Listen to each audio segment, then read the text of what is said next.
Så, Anders, vad kan du? Ja, välkomna.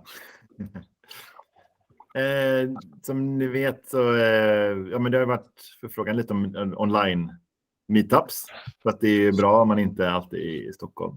Så då har vi en meetup här där vi ska prata lite om design leadership och Mighty Networks och som ett erbjudande och lite information om Grow. Så det kommer vara superspännande. Så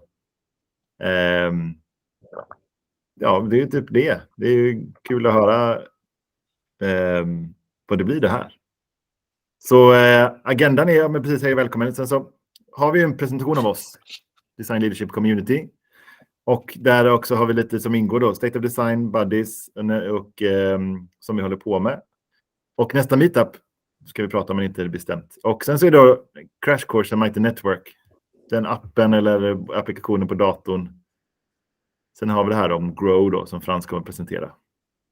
Så det är typ de här 1,5 timmarna framför oss.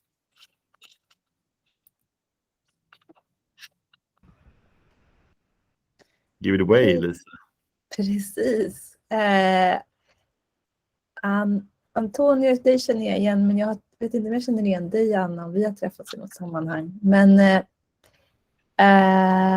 och så det känns som att det kanske blir presentera det här mer till dig, Anna, om du är ny till design leadership än för oss andra. Men vi vill ändå liksom dra lite historia och bakgrund kring vad design leadership är för någonting. Och den här sliden som den säger att liksom vårt huvudsyfte är att stötta designledare in order to amplify the impact of design and share experiences and knowledge with each other. Är liksom vårt huvudessens och huvudsyfte, vad vi brinner för. Och sen nu ett år ungefär så är vi officiellt en ideell organisation. Vilket betyder att vi som jobbar med det här jobbar ideellt också. Och design leadership består av 4 olika huvudben. Förutom communityt genom Mighty Networks. Så har vi meetups. Det här är ett av höstens första.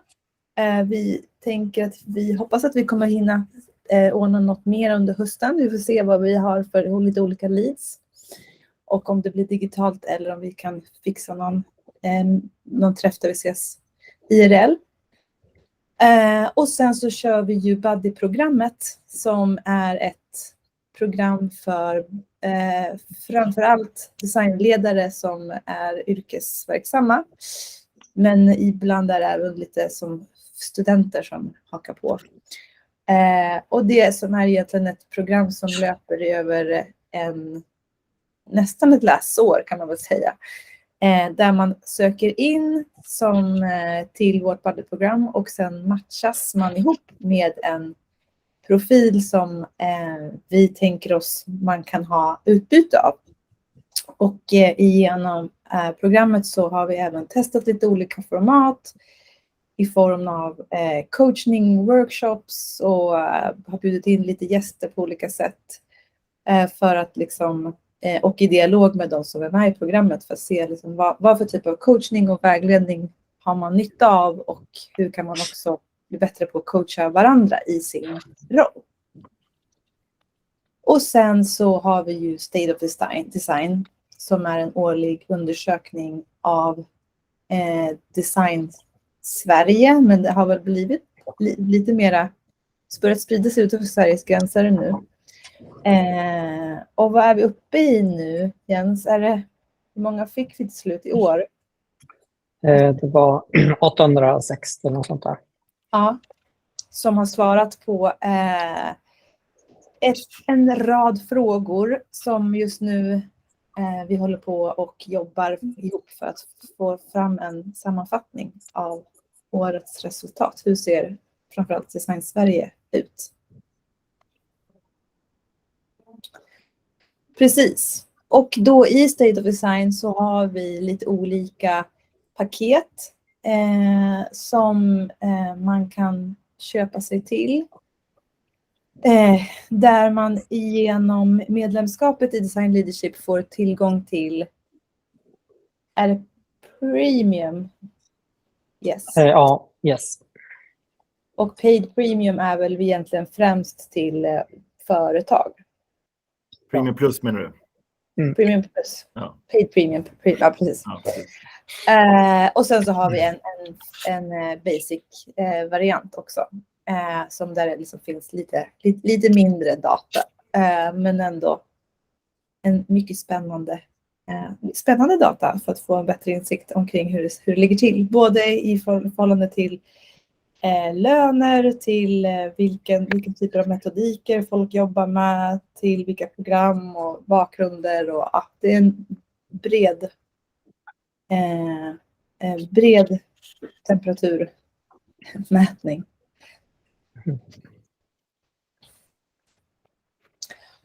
Och i dagsläget är vi 85 medlemmar och vi är hela tiden ett växande nätverk. Så det är superkul och spännande. Och för dig, Anna, som kanske är ganska ny i det här sammanhanget, så har vi tidigare funnits på Slack. Men nu sen också då ungefär ett år tillbaka så har vi flyttat över till Mighty Network. Vilket gjorde att det liksom blev en liten utrensning från Slack-communityt som hade blivit väldigt stort och anonymt, till att vi nu är ett lite mindre och mera personligare och intimare nätverk av människor. Och vi vill alltid bara meddela att vi söker alltid efter volontärer som vill ställa upp med stort och smått. Det kan vara allt ifrån att man har en idé till en meetup, eller man har idé till en setup för gäster till en meetup. Så att man behöver liksom inte tänka att man ska vara med för en längre tid. Det kan vara en enkelt evenemang eller arrangemang eller så. Eller om man vill vara med också långsiktigt. Vi är alltid glada för nya kompisar.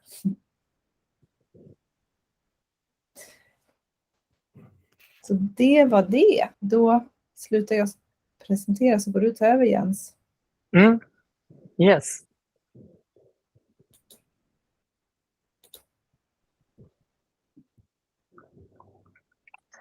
Då ska jag dela lite grann kring vårt digitala community som är på en plattform som heter Mighty Network, som vi brukar hänvisa till. Vi tänkte att vi ska visa runt lite grann hur det funkar.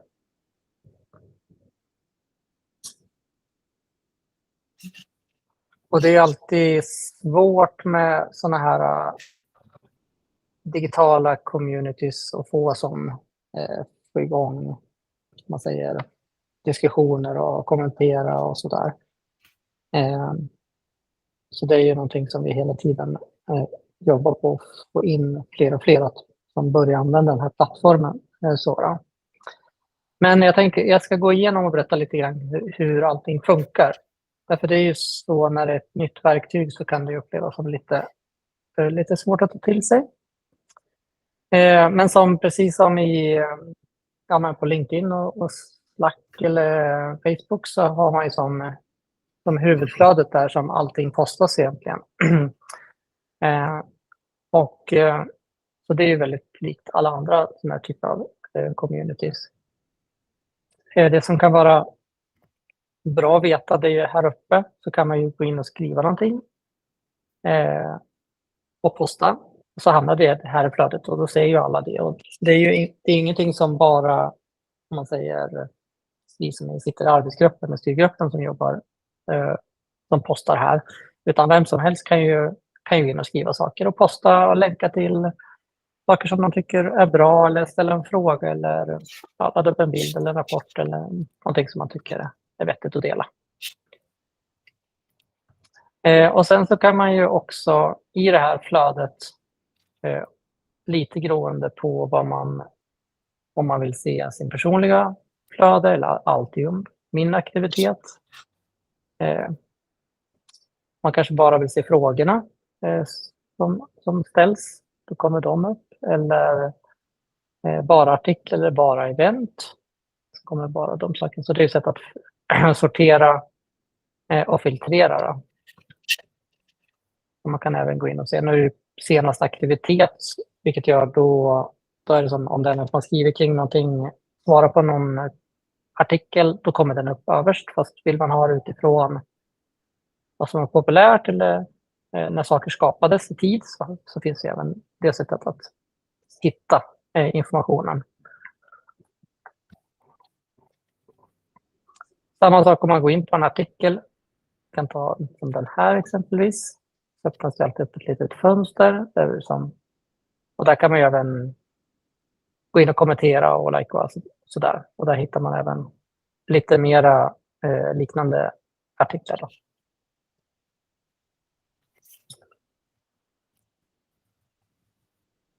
En sak som vi också har i det här verktyget som är ganska bra jämfört med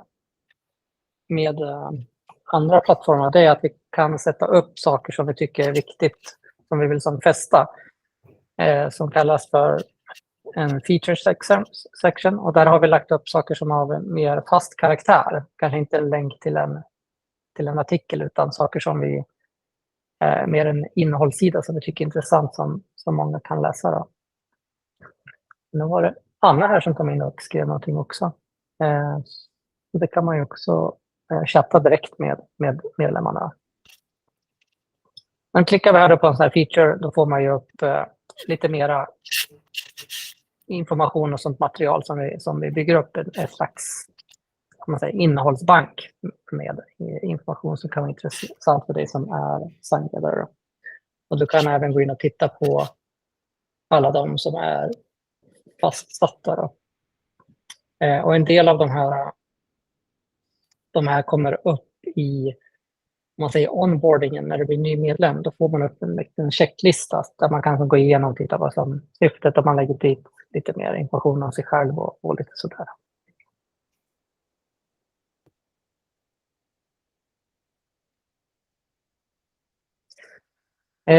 Vi lägger också upp event. Man kan här till vänster har man lite olika kategorier. Vi har events här.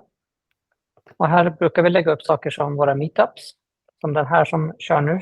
Den har vi igång just nu. Då. Det är den meetupen är på just nu. Sen så lägger vi även upp externa events lite då och då. Sådana saker som är relevanta för vårt community skulle man kunna säga. Så de ligger även här och man kan även titta på sådana saker som har funnits, som har gått innan, om det var någonting man vill hitta i efterhand. Och skapa sånt här event, man säger, det är ju bara en landningssida för det här eventet. Men det kan man göra, kan vem som helst göra om man vill göra. Jag har bland annat bokcirklar och då brukar vi lägga upp när vi träffas i de bokcirklarna här då. Då skriver man in lite datum och lite information och lite inställningar som man kan styra. Man kan se vilka som hade tänkt komma och inte då. Så lite kommentarer. Så det har alla möjligheter till. Och sen så har vi även topics. Det är olika områden eller så som vi som kategoriserar innehållet utifrån ledarskap, jobb och konferenser, meetups generellt, inspiration och så vidare. Resources är ju den som är mera som fast innehåll som vi tycker är intressant. Även benefits and partnerships. Där kan vi gå in och se då vilka samarbetsavtal vi har med andra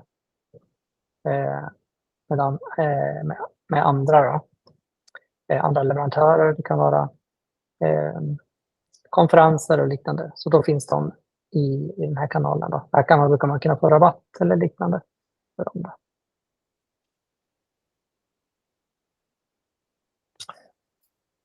Yes. Sen så har vi även grupper. Och då finns det lite olika grupper som är, och vissa av de här grupperna är utifrån när vi har sånt här mentorskaps-buddies-nätverk, då har vi det. Vi som jobbar i arbetsgruppen, vi har också som en grupp för det. Så det finns grupper som är både stängda Men man kan som knacka på för att bli insläppt. Och sen så finns det de som är gömda då. Så man måste veta om att de finns då. Det var lite olika. Och så vissa är helt öppna så man kan gå med. Så.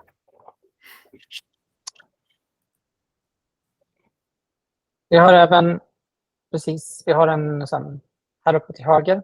Här kan man ju då kolla på sin profil. Här kan man ju lägga in lite information om sig själv så det blir enkelt att hitta. Man kan prenumerera på innehåll. Du kan följa personer om man vill göra sådana saker och så vidare. Och där kan du också göra dina egna inställningar. Nu ser ni lite mer för att jag är administratör. Man kan se lite saker som finns här då. Och man kan även få en notifikation kring vad som händer i communityt. Man kan även också ha direkta chattar då, precis som i Facebook eller LinkedIn då, med personer. Och man kan även ha det med grupper, exempelvis i vår arbetsgrupp, då har vi en egen där då.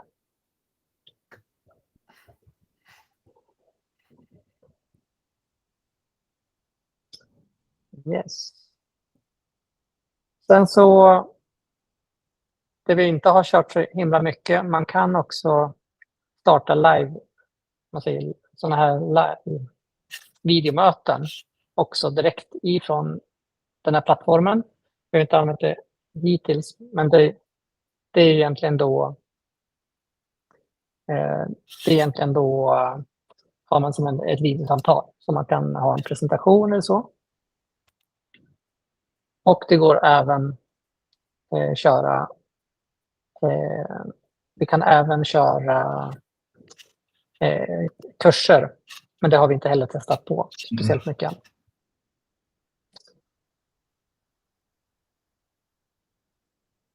Och sen så, vad var det med? Jo, sen så, det finns en sökruta där du kan söka efter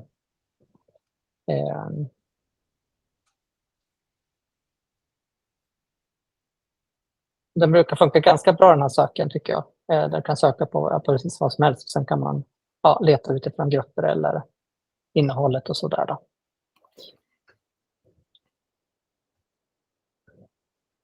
Och sen så finns den här på webben. Och den finns också att ladda ner på mobilen.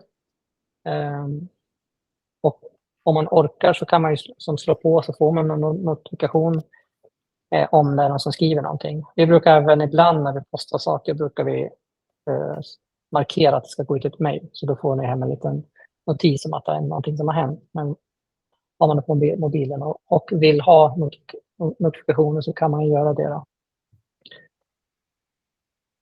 Och sen så, vi använder ju då, innan så hade ju vi Slack.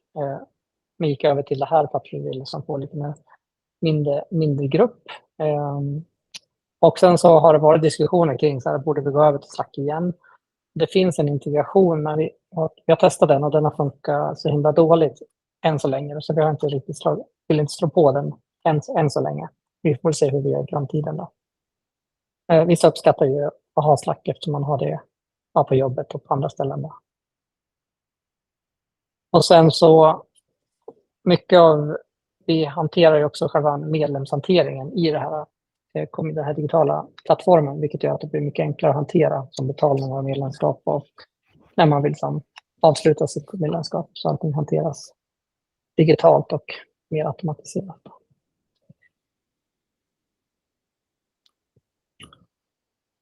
Yes. Det var en liten kort presentation kring det här. Anders. Du kommer inte visa någonting från mobilappen, för den är ju lite sämre skulle jag ju säga. Den har inte den här samma överblick över funktionaliteten som desktop-appen har. Det är en utmaning, men vi får leva med det. Ja, precis. Vi får hoppas att de utvecklar ju hela tiden och släpper nya grejer hela tiden. Sådär. Men absolut, den är ju lite sämre och jag tycker själv den är lite segare än Slack. Jag tycker den upplevs som lite rappare. Så det är väl, jag hoppas att den blir bättre. Så med andra frågor kring Mighty Network.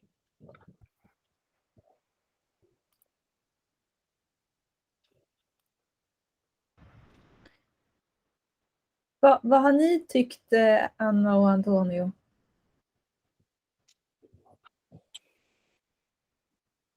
Ja, jag gick med typ i helgen eller något. Så att för mig är det väl nytt. Så att jag har inte riktigt funnit. Men jag var med i Slack-gruppen när den fanns tidigare. Så jag är ändå lite bekant med konceptet. Men det är precis, det var jättebra med en genomgång. Det var lite så, nytt verktyg. Man bara loggade in och såg. Men så såg jag att det fanns en sån här online eller webbinar där. Vilket jag tycker är väldigt bra. För jag är baserad i Göteborg. Så är det trevligt att kunna ta del på distans. Bra. Jättebra. Ja, vi har just fått feedback från personer som inte bor i Stockholm att faktiskt köra någonting online. Så vi tyckte det var jättekul att du ville komma. Jag har faktiskt aldrig testat den här desktop-app-versionen. Den såg ju smidig ut. Jag har faktiskt bara varit i mobilgränssnittet. Jag använder mest mobilappen också. Det är lätt att missa saker eller inte hänga med där.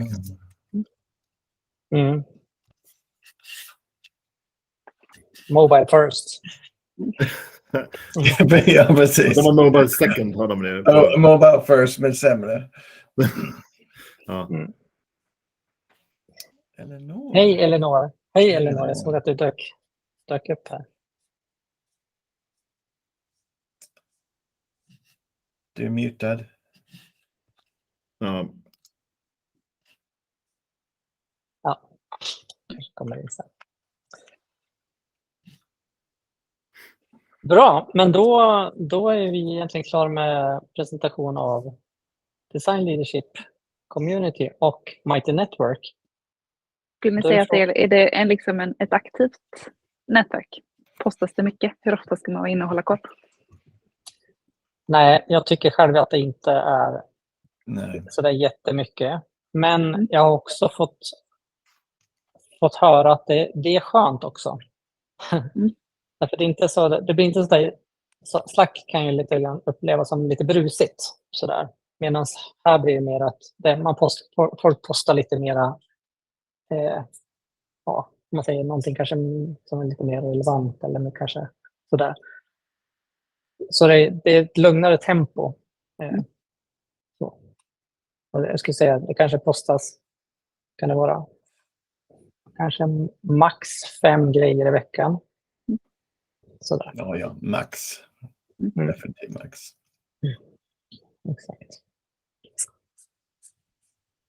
Men vi vill ju också trycka på att det är helt okej att skriva. Ibland kan det upplevas som lite så här, nu ska jag lägga dit en artikel nästan. Eller som det känns ganska mycket större jämfört med att bara skriva någonting i Slack.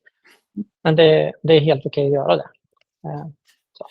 Och det bygger mycket på att vi som är med gör någonting. Så att det är ju lite den att om vi är lite, om det inte händer så mycket så är det vårt egen ansvar att det händer. Vi försöker ju från vår sida driva lite, men det ska inte utgå heller för att vi initierar hela tiden. Det är just min poänglöst. Så att, då blir det mer relevant utifrån om man själv är intresserad eller vill ställa frågor till och diskutera.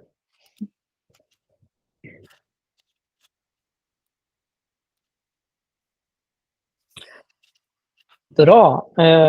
Jag såg att Frans stack in här. Ja, han är här. Hello, Frans.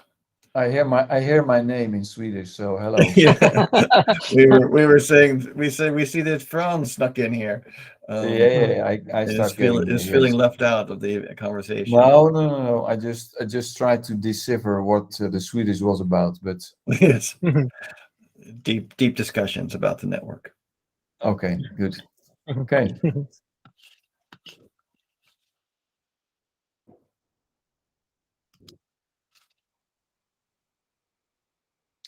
So, are we still for past? Yes, right? I think so. How much time do we have? Yeah. What's next on the agenda, Jens? Or the next on the agenda is grow and okay, great. So we are early. Okay, so we wait. Yeah, okay, good.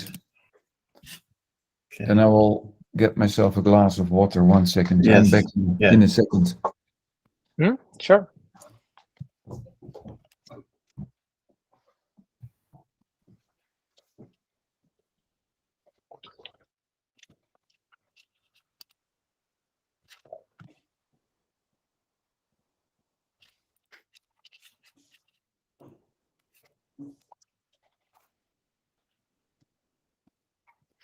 Men, annars om du är på Göteborg och västkusten, så det är ju också intressant om kan man göra någonting där på plats också. Alltså, och då kan man ju, om man är intresserad, som göra det som tillsammans med oss, fast vi behöver inte vara där heller. Det kan ju vara någonting som man gör för att man själv vill träffa andra designer ledare i det området. Det vore jättekul. Ja, vad har ni för spridning? Vet ni? Har ni koll på? Eller har ni Det är hela världen. Ja, Hela världen. Ja. Nej, men i Göteborg har vi vi har några. Vad jobbar du? Jobbar du på en konsultbolag eller en organisation? Eller? Ja, en mindre produktdesignstudio med konsulting som heter Boyd. Okej. För jag har haft kontakt med många som jobbar på VGR. Och de har en ganska stor grupp där som de har förmedlat intresse till mig att de vill göra någonting. Så jag ska gissa att det finns 20 stycken minst där som skulle vilja göra något.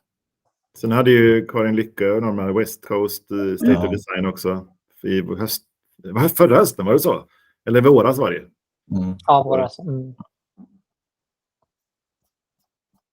Ja, nej, men det är jätteroligt. Jag förstår att det finns ju verkligen värde i att ses på riktigt också, så att säga. Det blir svårt med ett distribuerat nätverk. Det är också bra att kunna blanda ibland.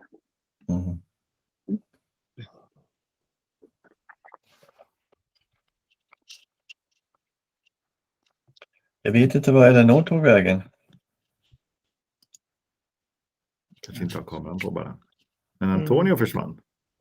Nej, hans batteri tog slut. Aj. Ja, precis. Han sa jag var överoptimistisk. Där är Eleanor. Hej, här är jag. Hej. Jag sitter och äter middag samtidigt. Ja, men det är perfekt. Ja, det är perfekt, precis. Lucky you. Är det bra med dig, Elinor? Ja, det är bra. Det är jättebra. Det har varit en intensiv dag full av möten. Så man är lite sådär mör så här dags. Men det var en härlig överraskning när jag kom på att jag skulle in i det här mötet. Få lite det är klart du skulle säga det. Vad annars skulle säga? Jag har ett möte till. Det är jobbigt. Nej, det här är bara kul. Det är som umgås. Det ska bli jättekul. Okay. Men jag missade ju starten. Men det kanske var saker som jag redan visste om. Ja, jag tänker... Jag tror det var en överblick av nätverket, men sen Jens gick igenom Mighty Networks och pekade ut lite finesser med det. Så det var bra. Och snart ska vi börja prata om Grow med Frans. Men vi väntar för Antonio, tror jag. Ska vi se här.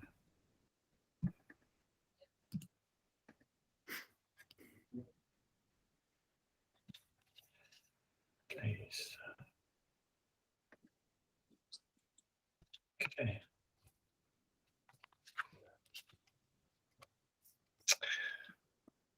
I tell you what, I think we can get started if you want, Franz. I think Antonio will hop in if he's going to come back. I'm not sure. We can't hear you. You're muted, I see on the little icon. Yeah, there. I can. Okay. So I see now, sir, was my misunderstanding. We were planned for Q2, right? It's okay. It's okay. We improvise on these meetings quite a lot. So Shall we just start then? Just jump in. Okay. So good afternoon. I'm happy to speak a little bit about our program for design managers, design leaders. I hope there are more than 7 in Sweden. I think so. But this is the first maybe, or the second group that maybe wants to listen to my story. And I'm going to share my slides. Let's see where that's going to work. Yes, here we go.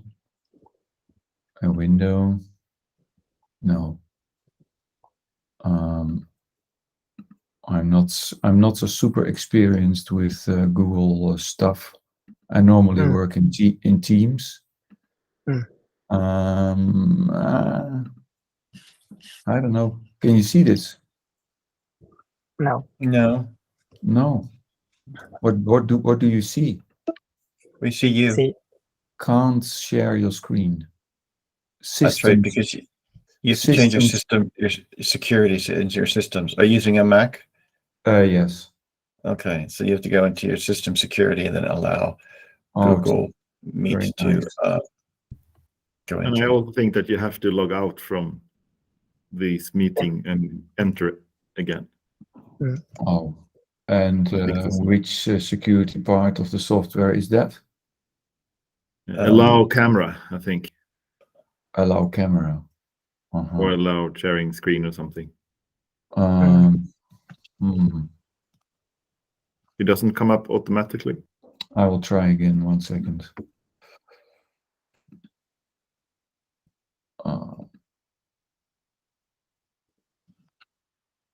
Let me try this one. There we go. Yeah, it just says system preferences, but camera, you think?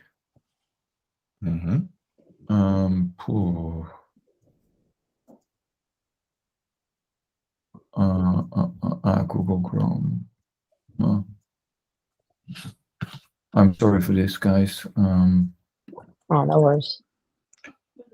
It's usually a Chrome setting. Sometimes it works if you have to shut down Chrome and like restart, and if you allowed it in between.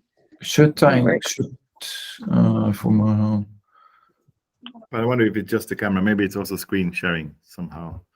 I actually did it like a few weeks ago, but then it was like automatic. When I tried to share, it asked me, and then I just said okay, but then I have to restart. So I don't know. No, it just goes to privacy and then. The privacy screen also another screen recording. Oh yeah, screen recording.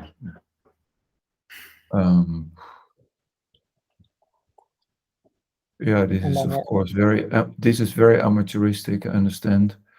Camera or microphone or speech or accessibility, screen recording. There you go. But you are recording, right? I don't have to record. No. But it's. I think it's because it has to do some kind of recording from your screen. I can click on screen recording, but nothing. Yeah, and then you have to click on the little icon in the left corner. It's a lock, like a lock.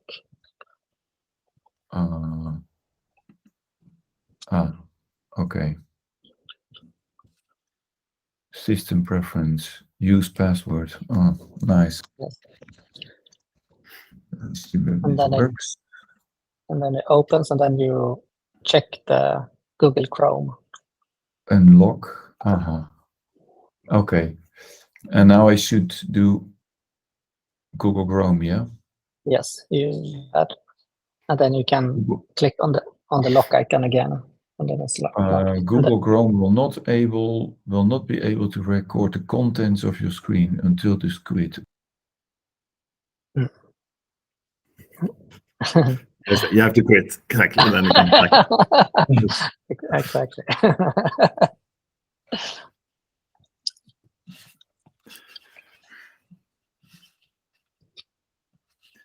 Men det var skönt. Jag är inte så hungrig så att jag inte har mig sjuk på det, för det är ju kanelbullens dag idag. Jo. Kanelbullar till jobbet. Elinor, men du äter mer än kanelbullar. Ja, det var efter det. Jag tar det med huvudet. Jag kanelbullar, jag är jätteglad. Men det kanske blir senare ikväll då. Ja. Är du på jobbet, Elinor? Ja, jag är på jobbet. Jag tänkte jag ska försöka komma iväg och träna. Så att det blev så här jobbmiddag och så ska jag träna sen. Och sen äta kanelbulle hemma innan jag går och lägger mig. Welcome back, friends. Yeah, welcome back, friends.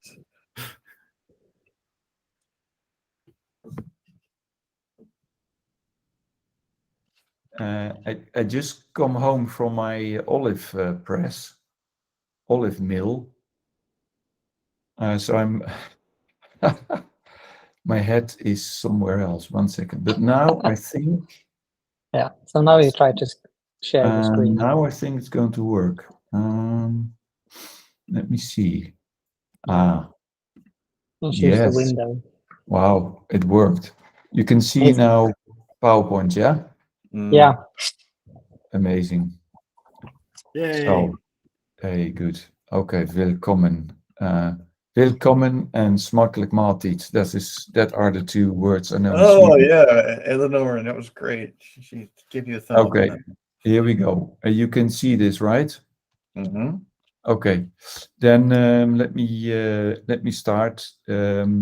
Grow is something that we are going to demo a little bit today. I also hope to share with you a piece of our online content.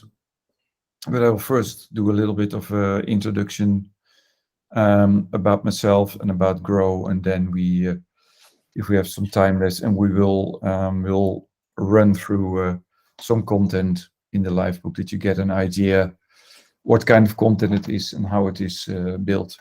So my name is Frans Josiasse. I'm Dutch, as you can hear on my English accent. Live partly in Hamburg and partly on Sicily. And yeah, it's easy to understand that a product designer from Delft went into the area of design management, or maybe not. I had my own design agency in the Netherlands for 10 years in Rotterdam, and then moved my career to design management in 1996, where nobody in the world, in Europe at least, understood what design management was at that time. We talk now about more than 25 years ago. So I sold everything that I possessed, and I lived for 5 years in between Afghanistan people in Rotterdam in a very cheap flat, which was very funny, and tried to sell the notion of design management, design leadership to the world. And a long story short, that was not easy at the beginning. Later it became a little bit more easy. Today everybody talks about design leadership, and it is still not so easy to sell services in this area. But in Europe and the US, we are very successful with this in the meantime, and we have great clients that understand what design leadership is, why you need it, and what added value can be.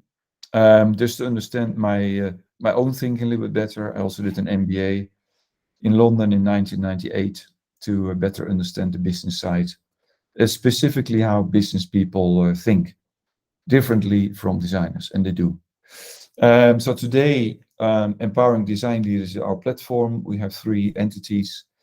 Fran, sorry to interrupt. Just to let you know that you're not sharing the full screen of your presentation. You're only we can still see the overview page. If you're switching sides, then that is very strange. I can see the full. Yeah, I think it's a little bit weird because you have to sort of start the slideshow before you select what you want to share in Google. So you have to select to present. Can you repeat? You have to Anna, select can you repeat to that present. again? Yeah, I think you should start the slideshow, and then in Google Meet you should select to play that slideshow and not just the PowerPoint, because then it doesn't follow along, I think. Or you can choose to share your entire screen, and then it will show what's on your screen. Okay, I will stop presenting and I will try to share again. So start playing the slideshow first, and then I can only do entire screen, a window, a tab. There's no. Yeah, so maybe entire screen, and then we will see what you see on your screen. And if you present, we'll see the full presentation. This has happened a lot during the last couple of Corona years. Okay, that's why I always work with Teams. It's much easier. I hate Google, but okay, doesn't matter. Can you see that full screen now? Yeah, now it worked. Now you see it's perfectly. Oh, wow. Back on track. Okay, so then the three entities are PAC, that's our consultancy. We have 14 consultants in the area of design management, design leadership. GROW is our training program, and our senior consultants are also the tutors. So that means that those people who have executed in large and mid-sized organizations design leadership, design management, also know what they talk about and are the teachers, and not a few professors who maybe have read some books about design management. So the whole experience and the storytelling next to the content and the theory is, I think, a nice combination. We have Raymond, which is our yearly design leader conference where we invite 20 clients, 2 days where we talk about design leadership. This is the work we do. We have many clients in many fields. We work through all different industries, from automotive to pharma to toys. Lego is one of our long-term clients, for which we are the preferred partner when they have topics around innovation and design. And we work with Lego since 2008. We develop design vision strategies. We set up organization structures. We build competency skills. We also try to help to make companies more efficient through processes, tools. And design culture is not, we don't believe in design-driven companies. They don't exist. Design can be an important driver, but only a design-driven company. It's mostly finance and engineering. That's disappointing for a lot of designers. But to get design as part of the culture, next to technology and other stuff, is an important factor we try to embed in our clients' organizations. GROW started as the Lego Design Academy. So now nearby 9 years ago, when we were consulting Lego already for a long time, they asked us to set up their design academy, which still exists. It started as an academy for their, at that time, 200 designers.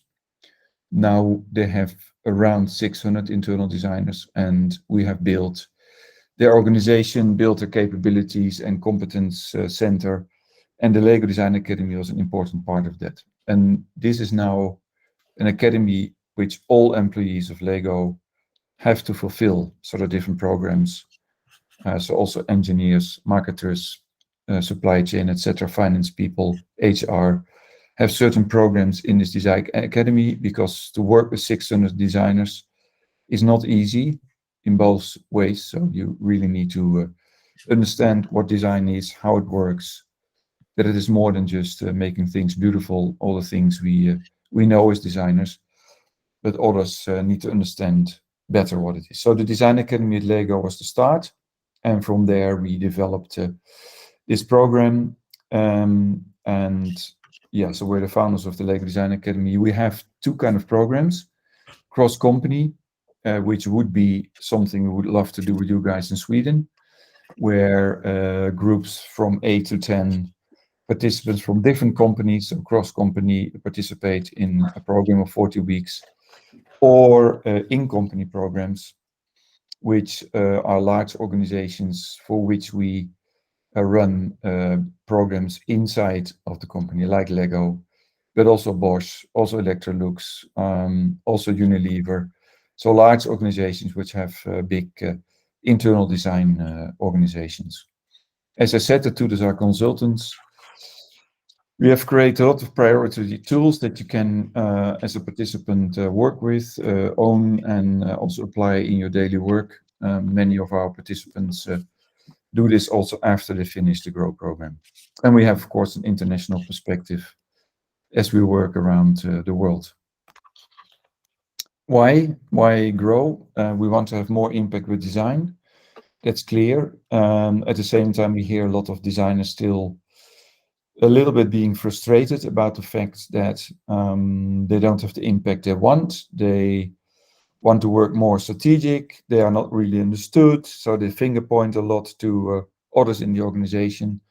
That is not very wise and does not make a lot of sense. It's better to understand them and then try to increase your impact. So a lot of the modules that we run are topics where it is really about the management of those, let's say, design specific capabilities and the leadership, less about the topic itself. So you have to become more professional. Many designers do a design school, and amazingly few designers after the design schools do further educate themselves and in management leadership. Either they sometimes do a general leadership program at their company, but not specific design management, design leadership, or they learn by doing, of course, which also is a way to learn. It is an educational program for professional designers, and I would say with at least 5 to 10 years experience. Some are very fast, some develop very fast, some slower. And we do this with designers from very different design disciplines. It can be people with a background in all disciplines of design, and many more follow every year. When I did study design in Delft, product design, in the 80s, you had fashion design, product design, graphic design, and a few crazy boys did car design. And today, sometimes I get business cards from designers that I even don't understand anymore what it is about. So the design world is, of course, very much, specializing, maturing, and that means that we will have participants from very, very different backgrounds, and it's also nice to have those mixed in the programs. And also non-designers. 20% of our participants are non-designers. So there can be marketing people, business people, technical people, even HR people, or sometimes owners of companies. Over 1,500 graduates now at the end of this year. At the moment, we run 7 programs at the same time, 1 in the United States and 6 in Europe. So I assume at the end of the year we are at 1,750 graduates from more than 300 different companies in different countries.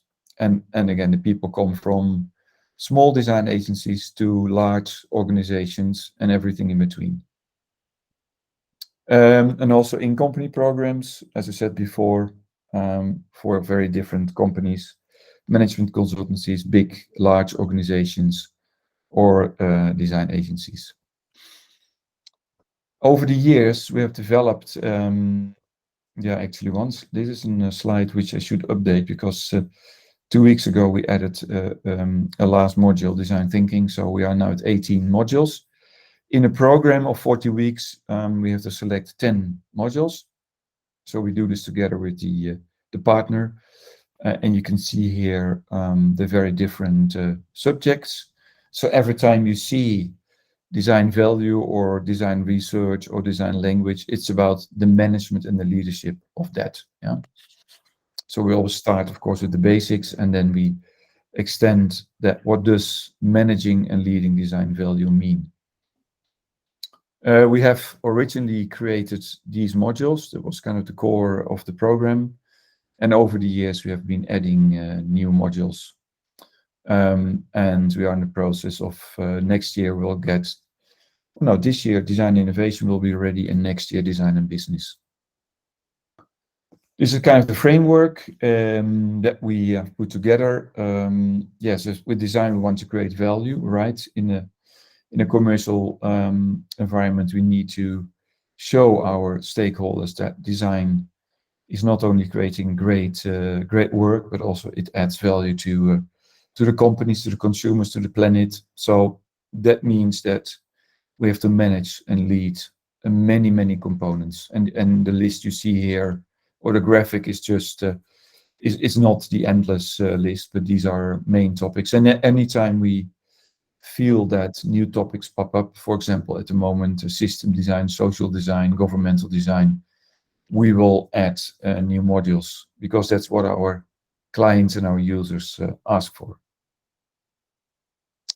Some of the tools, they are not only tools from a theoretical point of view, you really use those tools to solve specific topics in your business. That's very important to say, that all the modules are followed by heavy assignments where you apply your learnings to the real situation you work, and hopefully if you have 10 modules, you also will solve 10 challenges that you face in your companies. Different partners, again, in US and in Europe. Okay, the live book. So we've created all the content 9 years ago online. That was where we did not yet know COVID was coming, so it was a very good choice. But actually, the reason why we have done that is that we want to give the students the content online. It means that in one program we have 5 face-to-face meetings of 2 days over a period of 40 weeks. And the rest is distance learning. So it's a blended learning program where you have access to the content while you work on your assignments.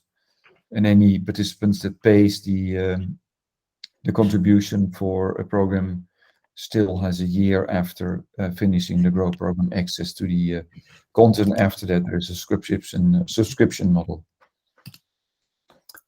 So I will now switch to the live book if there are any questions in between, maybe. Any questions in the meantime?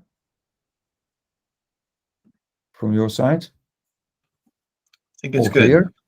No. Okay, good. Then I will...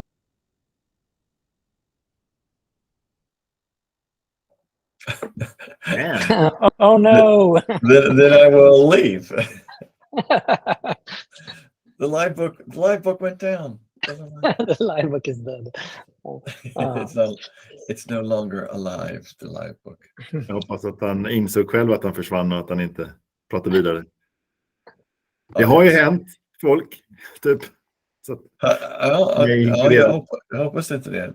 Men nej, jag är han tillbaka. Well, welcome back. Yeah, that's the other thing I don't like about Google Meet is that you, in your Google program, click from one program to the next, and all of a sudden it's gone. But here you go. Let me just share the screen again. Entire screen. Yeah. Let me click on this. Here we go. Can you see this? Yes. You see chapters? Mm-hmm. Chapters, Okay. Yoke's introduction. Right. Yeah, very good. Very cool. So again, I'm now in the program. These are all the modules we have developed, and I will now click into one module, and what I will now do, I will run through one module. Normally this takes half a day, so I'm going to do this in 15 minutes with you. So just reckon that the time with the students together, meaning that I do not only talk like a professor in front of a big room. There's a lot of interaction between the tutors and the participants. There's a lot of discussions in between. There are reflections, and there are also little group assignments during the modules. So that takes half a day. So we have normally in the 2-day meetings, we come together.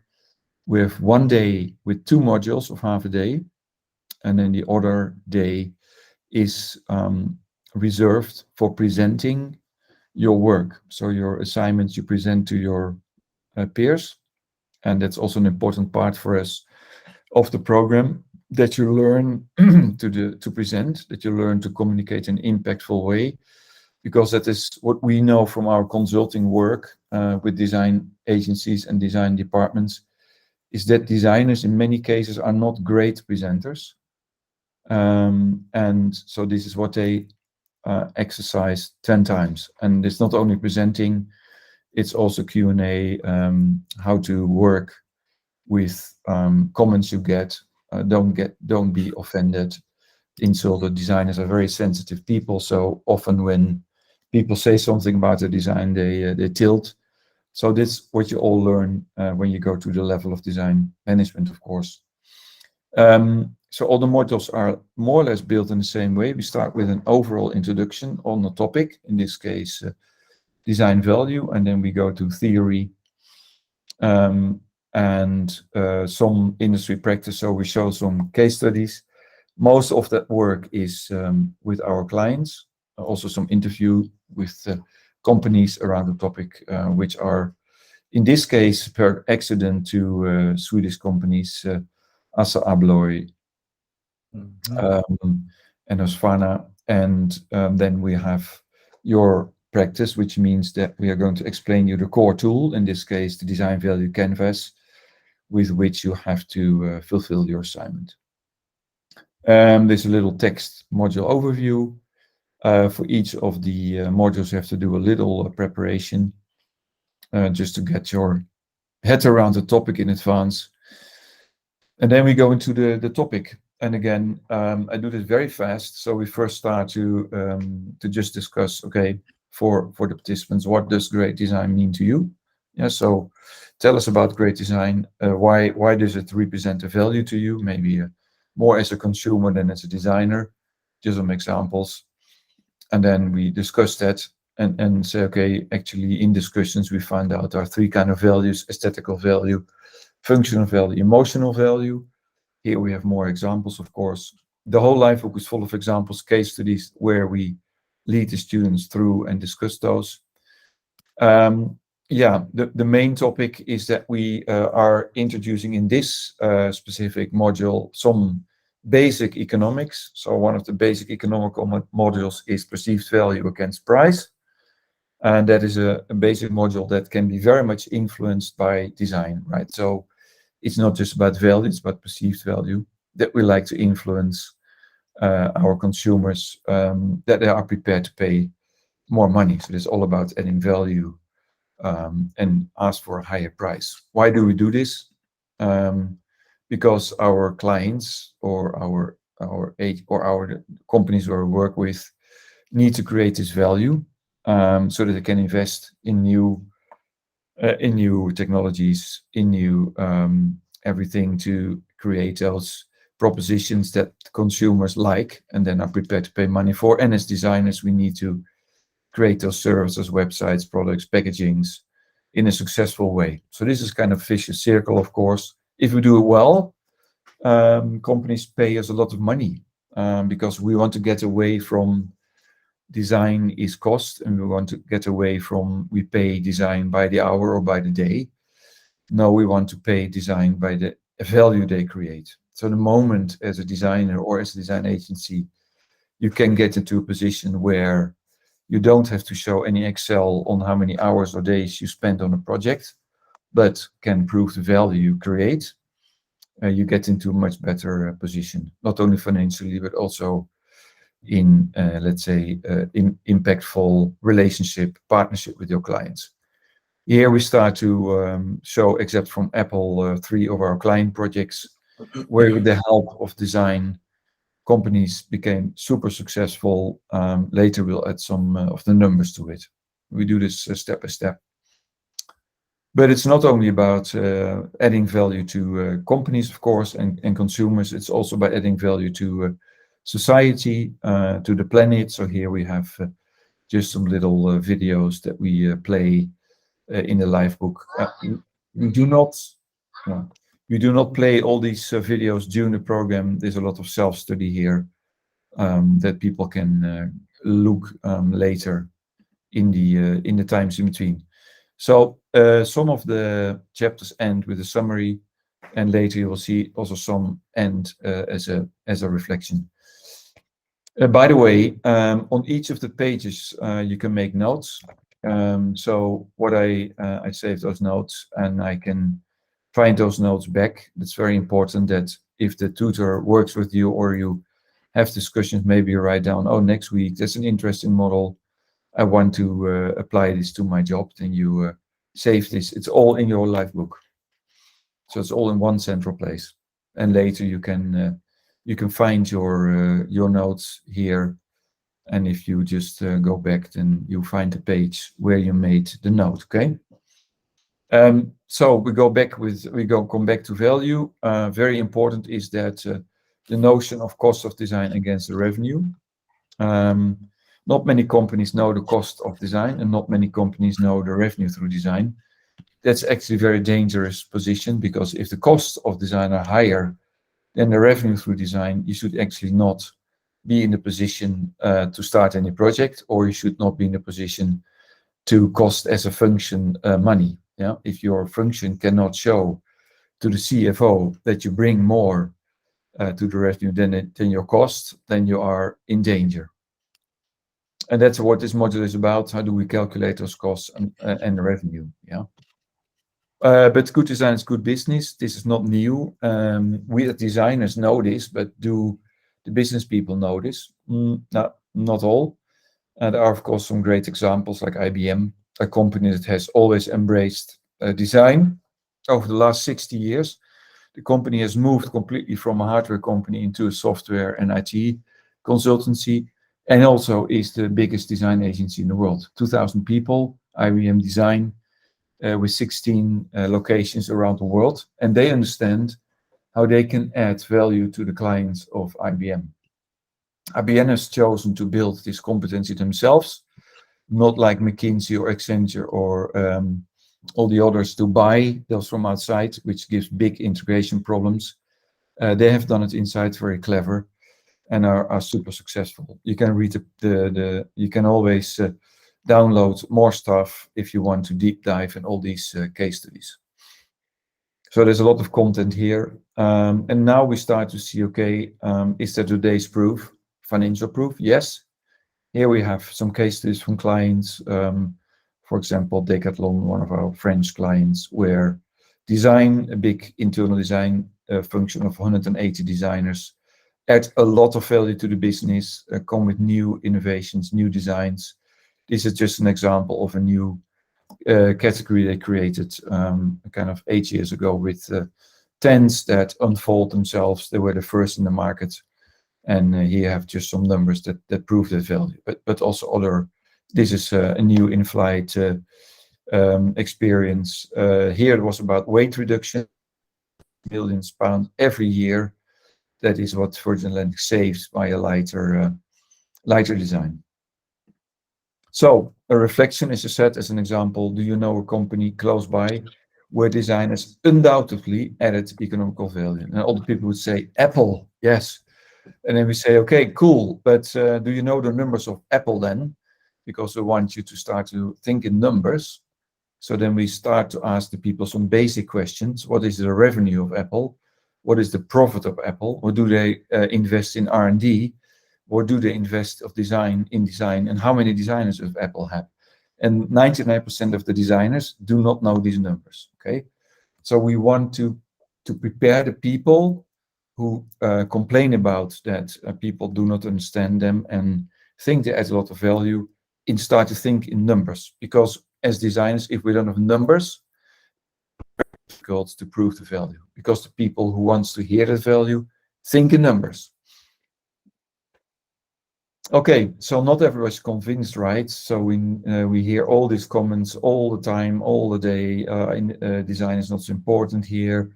Other things are more important, etc. Oh, design is just adding cost. So, but there is a lot of persuasion. There are, in the meantime, 38 studies around the world that prove that those companies that invest in design are more successful and have a higher return on invest than companies who don't. Do designers know these reports? Maybe some McKinsey stuff. Do designers read those reports? Maybe not. Do they apply the knowledge from the reports? No, most of them not. That's good because we read all the 38 reports and we made some very nice conclusions for the design world from those. And we do our own 2-yearly research around 200 design leaders in the world to get more numbers. Design is a little thing in the corner. There's little red words there, and that's true. That is a little bit sad, but it's also a huge opportunity. In our yearly research around the world, we find out that those companies that invest really in design still do not come around a number of more than 1% of total cost of a company. So, for example, a company like Lego, 600 designers end of next year, it's 0.9% of total cost of Lego, which is the highest we know in the world. And all the other companies are easily going to 0.0 something. So that's a huge opportunity. That means that we can make the word design much bigger, but we have to prove it, right? Otherwise, it becomes difficult to get more funding because companies can only spend their money once. Plus, all the other functions here on this graph also want to get more money. So it's a big fight. And that's what design leadership and design managers have to do. They have to justify the investments in design. Are designers good at that? Not so good. Do they want that? No, it's not their favorite task. Do they complain about it? A lot. Yeah. So let's see what we can do about it. Why is it so important? What does a design manager do when managing design value? Here we just have some cases. What actually a design manager does is to prove that the turnover through design increases, that the cost through design can decrease, and that the intangible assets through design can increase. How do you do that? Here you have some interviews with those companies where they talk about how to do it in those companies. Here we have a group assignment where we asked participants to justify an investment of a French company. This is a real case where the design director at the left-hand side had to found a design satellite in China. How do you do that? Costs a lot of money. How do you justify that to this gray man, the CEO, that you are going to invest in rent of a studio, in travel costs, in paying Chinese designers, etc.? How do you do that? And how does this company create more value by creating more revenue on the Chinese market? It is now 800 million, and in 5 years it wants to do another 800 million on the Chinese market. Should I do that through investing in design satellite there, or should I do it from Paris? Now that's a calculation you can make. So here we start to give the people some feeling around numbers, and then we get in some methodologies, in some calculation methodologies, top 100 of best brands around the world, done by Interbrand, with a whole methodology, financial value on 3 components. So we can learn a lot from them. There are many valuation methodologies around. If you have any questions, please stop. I'm in a complete flow, I understand. Again, here you can download some of these studies from all over the world. Just recently, a study from Israel where we do a lot of work, Startup Nation with the technology university Shankar has just done B2B and B2C research, again, where it shows that those companies who invest in design are more successful. So what did we do? We studied all those reports and we looked at types of different design benefits that we found out. Fewer defects, more new ideas, faster time to market, improved usability, product development, expandability, repeatability, product quality, inclusive design, more patents, new customers, etc., etc. Yeah? And these are then the studies that we looked at. That's cool.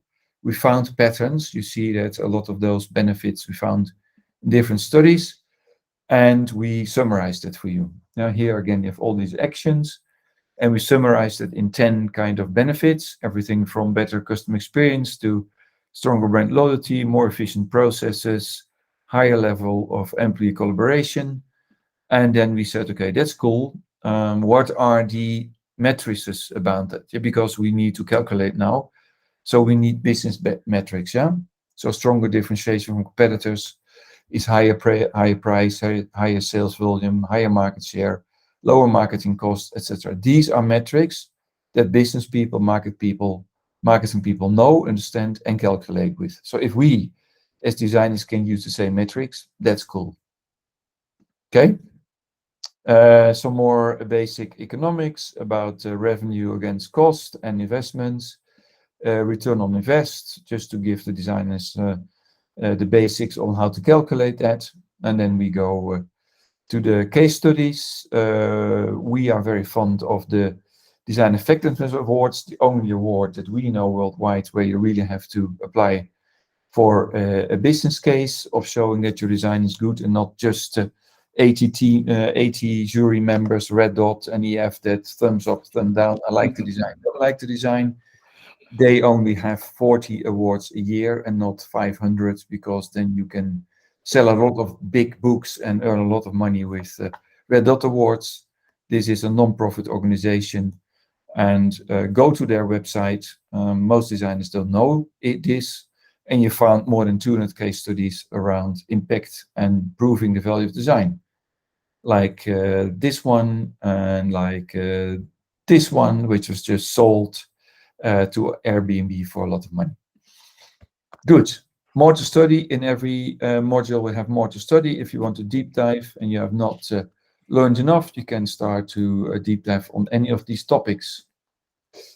And then we go to the core, the core tool for the module for your assignment, which is the design value canvas that we've created, where you have to, where we learn you to calculate the revenues of design, the cost of design, and then calculate your justification, your return on invest for your initiatives. A very effective tool that many of our participants now use in the day-to-day business.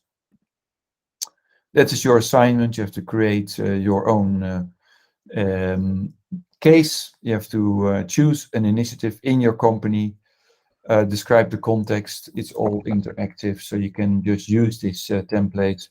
You choose your benefits, you choose your metrics, make your calculation, same for cost, and then you do your return on invest. That is what you do at the beginning of a project. So, for example, at Lego, all projects are used with this business canvas.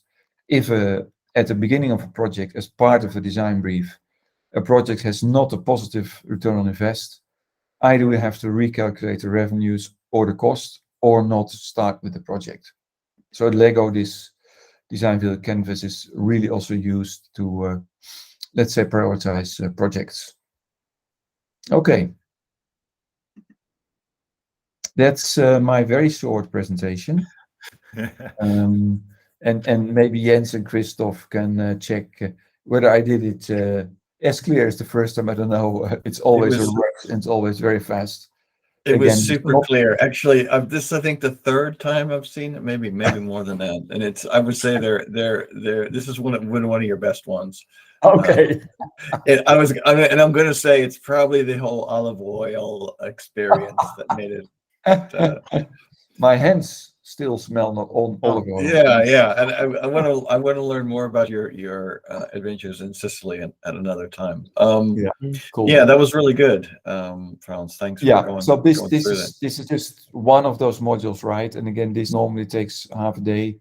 So you get a kind of probably a feeling what kind of content is in it, how broad is it, how deep is it. And again, it's very, very exciting to work on those assignments. These are, of course, shared between the participants, not only by presenting them, also by discussing them. Some of the assignments are group assignments. That's also good to have the interaction between the participants. Do you have any information? Because I assume that in a way that your employer pays for this, because you are also at the academies inside organizations. Do you have like a package for a designer to present to their, or design leader to present to their bosses, actually the people with money? That I think that would be a great thing to hand over to the design leadership community. We have a PDF of both. Call it in the past we called it a brochure. Brochures do not exist anymore, but a digital brochure. And we have a description. We call these the one-pagers. So of each of the modules, we have a description, a one-page description. So what I will send to Jens and Christoph is this updated PDF brochure and the updated one-pagers. I will do this next week when I return in Hamburg. I have to check them whether they are 100% up to date, because as the beauty of a digital platform is that we update on the go all the time. So I will send that week or next week or week after next week to to Jens and Christoph, and then they can distribute it to you guys. Sure. Yeah. Great. Good. Again, a program takes full program of 10 modules takes you in total 40 weeks. It's part-time, of course. Just if you want to realistically know how much time is involved, it's in between 3 and 4 hours a week during those 40 weeks. That does include those 2-day sessions by 5. So that's already 10 days. So in average, you have those kind of 4 hours a week. Some weeks are a little bit more quiet because then you work on your assignments. Some weeks are a little bit more intense because then you are in your 2-day face-to-face sessions. And we are back to face-to-face. Knock wood that so we don't get now Keith, the COVID numbers are increasing, but let's see.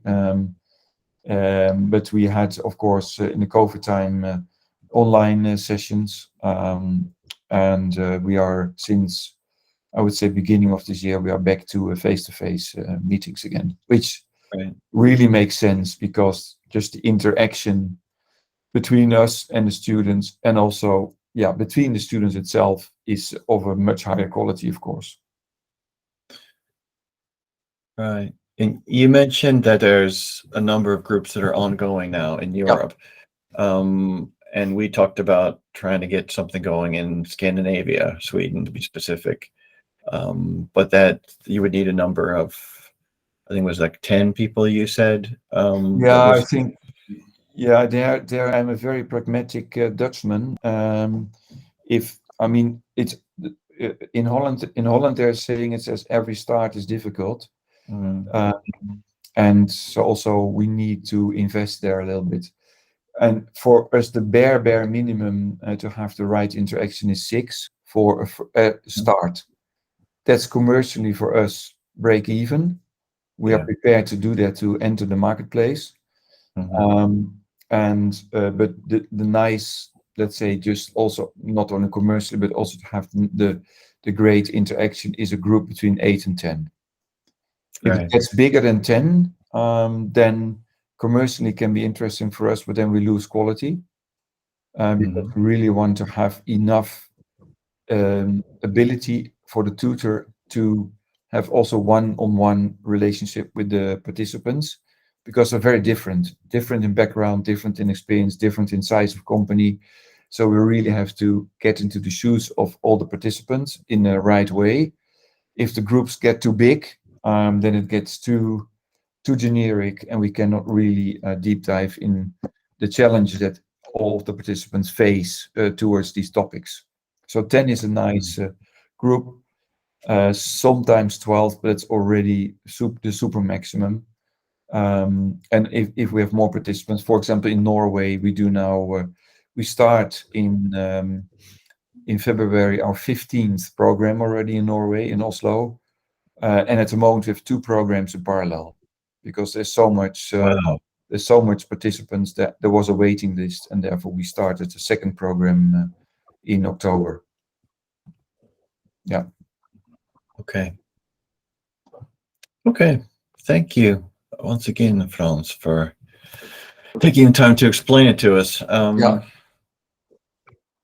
Okay, and I hope that guys who are here now like it, have seen it, just spread the word. And again, I'm persistent. If another demo is needed, or we need to, I don't know what I've also been thinking about is whether you have any events with your network. We could also fly to Stockholm or Göteborg, whatever, where, and then give a longer demo, right? Just be in front of the people in your group, and then we can have a day together, or half a day, or an evening, whatever is needed. Yeah. Right. I'm happy to do that. Okay, but it's been challenging for us to get people to come and listen to you, and I think breaking into Sweden is going to be challenging. I don't really know why, actually. I think one of the reasons is not one, but I think physical product companies like Electrolux and Atlas Copco and stuff, it's not as represented in this design leadership community as they are people. And and I think they are it's fitting them as well. So that's something that we could, I don't know how we could help, but it's still it's a way in that we don't have that kind of audience at the moment. Okay, but of the participants in the Grow program, I would say only 30% have a product background and 70% have a service design background or UX UI background. Yeah, okay. Yeah, and we're constantly updating the case studies. So depending on the participants, we have a more or focus or 50-50 on digital and service and products. It depends on the participants. We can, through the digital platform, vary the case studies. And so also the assignment, for example, this design value canvas doesn't matter whether this is for a new service, a website, a digital platform, or a product. It works for all different kind of design backgrounds. Yeah. And even a country like Norway, where you would say, oh, there's not a lot of industry, and there is not a lot of industry in Norway. It's a lot of service companies. Yeah, there's a huge interest in the program. So it shows us that designers with very different backgrounds are interested, and it gives value to them. Yeah. I can imagine. Okay. Good. All right. Okay. Thanks a lot, Frans. And enjoy your evening, and let me know when you need another moment to come together, or with your participants, with your members, and we'll find a way to slowly penetrate in Sweden. Let's see how we swiftly do that. Okay. Okay, that sounds great. We'll come back to you, and we'll look forward to getting that document from you about the. Thank you very much. Have fun Bye-bye. wherever you are, and we'll talk soon. Bye. Bye-bye. Bye-bye.